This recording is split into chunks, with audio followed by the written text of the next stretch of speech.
Abraham வணக்கம். 21ஆம் தேதி நாடாளுமன்றம் கூடியது. மழைக்கால கூட்டத்தொடர். அன்று முதலே எதிர்க்கட்சி எம்பிக்கள் பல்வேறு கோரிக்கைகளை முன்வைத்து தாங்கள் வைக்கக்கூடிய விவகாரம் குறித்து நாடாளுமன்றத்தில் விவாதிக்க வேண்டும் என்று கோரிக்கை வைத்து வருகிறார்கள். ஆனால் அது ஏற்றுக்கொள்ளாத காரணத்தால் தொடர்ந்து எம்பிக்கள் நாடாளுமன்ற இரு அவையிலும் கோஷம் எழுப்பி வரக்கூடிய நிலையில் நாடாளுமன்றம் தொடர்ந்து முடங்கக்கூடிய நிலை ஏற்பட்டிருக்கிறது. அதன் தொடர்ச்சியாக தான் 4வது நாளாக இன்றும் நாடாளுமன்ற வளாகத்தினுள் எதிர்க்கட்சி எம்பிக்கள் கோஷங்களை எழுப்பி முழக்கங்களை எழுப்பி வருகிறார்கள்.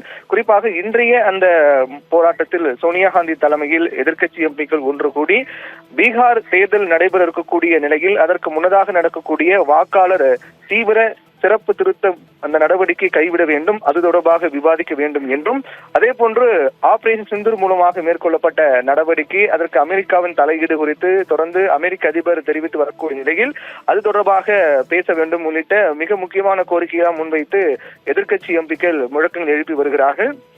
அதற்காக நாடாளுமன்றத்தில் உடனடியாக விவாதிக்க வேண்டும் என்பதுதான் அவருடைய பிரதான கோரிக்கையாக இருக்கிறது.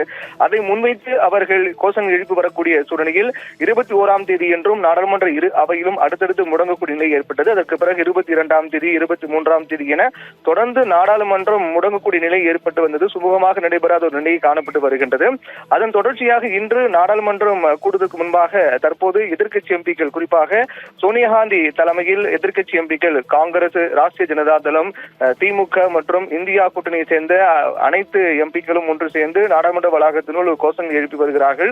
அந்த கோஷத்தில் அவர்கள் பீகார் சிறப்பு இந்த வாக்காளர் திருத்த பணி தொடர்பாக விவாதிக்க வேண்டும், அதை குறித்து ஒரு தெளிவுபடுத்த வேண்டும், தேர்தல் ஆணையத்தின் நடவடிக்கைக்கு கண்டனம் தெரிவிக்கும் வகையிலும், அதே போன்று ஆபரேஷன் சிந்தூர் தொடர்பாக பேச வேண்டும் என்றும் அது தொடர்பாக முழுமையாக விளக்கம் அளிக்க வேண்டும் என்றும் அவர்கள் அந்த கோஷங்கள் முன்வைத்து போராட்டங்கள் மேற்கொண்டு வரக்கூடிய காரணத்தால் 4வது நாளாக இன்றும் நாடாளுமன்றம் முடங்கக்கூடிய ஒரு நிலை ஏற்பட்டிருக்கிறது.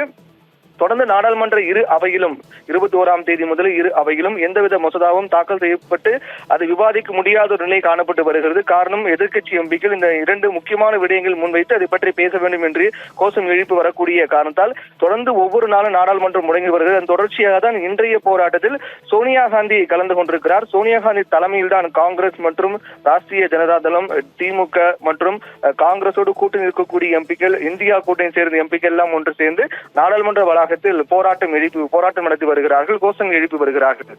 அப்ரஹாம்.